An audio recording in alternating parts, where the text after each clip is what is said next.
എല്ലാ സുഹൃത്തുക്കൾക്കും നമ്മുടെ യൂട്യൂബ് ചാനലിലേക്ക് സ്വാഗതം. ഇന്ന് നമ്മൾ പുല്ല് പറിക്കുകയാണ് കേട്ടോ. പുല്ലൊരു ചെറിയൊരു ഭാഗത്തും കൂടി പുല്ലുണ്ടായിട്ടുണ്ട്. അപ്പോൾ പുല്ല് പറിക്കുകയാണ്. അപ്പോൾ നമ്മൾ രാവിലെ പണിക്ക് പോകണതിൻ്റെ ആ സമയം മുതലാണ് ഇതാക്കണം കേട്ടോ പുല്ല് പറിക്കുന്നത്. എന്താ വെച്ചാൽ രാവിലെ ഒരു മണിക്കൂർ നമ്മൾ നമ്മുടെ തൊടിയിൽ നമ്മുടെ പുല്ലും കാര്യങ്ങളൊക്കെ പറിച്ചിട്ടും നമ്മൾ ചെടികളെ നോക്കിയിട്ടൊക്കെ ആയിട്ട് ഇങ്ങനെ നിൽക്കും. അപ്പോൾ അങ്ങനെയാണ് നമ്മളിത് ഈ പുല്ല് പറിക്കാമെന്ന് വെച്ചാൽ എനിക്ക് ഈ ഒരു പുല്ലും കൂടി പറിച്ച് കഴിഞ്ഞാൽ എൻ്റെ തൊടിയിൽ ഒരു ഭാഗത്ത് പോലും പുല്ലില്ല കേട്ടോ. ആ വീഡിയോ ഞാൻ നിങ്ങൾക്ക് പിന്നീട് എടുത്ത് അയച്ചു തരാം. അപ്പോൾ നമ്മളിതാ പുല്ല് പറിക്കൽ കഴിയാറായി. അപ്പോൾ ഇന്നത്തെ രാവിലത്തെ ഒരു മണിക്കൂർ നമ്മൾ കറക്റ്റായിട്ട് ഉപയോഗത്തിൽപ്പെടുത്തി. അപ്പോൾ നമ്മുടെ പുല്ല് പറിക്കുകയാണ്. എന്താ വെച്ചാൽ ഇത് പറഞ്ഞാൽ ഈ മുമ്പ് സ്കൂളിലേക്കൊക്കെ പോകുന്ന ഒരു മഷിത്തണ്ട് ഇല്ലേ, അങ്ങനത്തെ സംഭവമാണ് ഇപ്പോൾ ഇതിൽ വളർന്നുകൊണ്ടിരിക്കുന്നത്. സാധാ പുല്ലല്ല, ഒരു മഷിത്തണ്ട് പോലെ സ്കൂളിലേക്കൊക്കെ പോകുമ്പോൾ സ്ലേറ്റ് മായ്ക്കാനൊക്കെ ഉപയോഗിക്കില്ലേ നമ്മൾ മുമ്പേ, അങ്ങനത്തെ ഇതാണ് കേട്ടോ ഇത് പറിച്ച് കൂട്ടുന്നത്.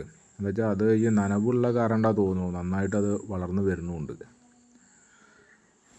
അപ്പോൾ കൃഷിനെ സ്നേഹിക്കുന്ന ആൾക്കാരെല്ലാവരും നമ്മളതിനെ ഫോളോ ചെയ്യണം, ലൈക്ക് ചെയ്യണം, കമൻറ്റ് ചെയ്യണം. അപ്പോൾ നിങ്ങളുടെ വിലയേറിയ നിർദ്ദേശങ്ങൾ നമുക്ക് കമൻറ്റ് രൂപത്തിൽ അറിയിപ്പിക്കും വേണം.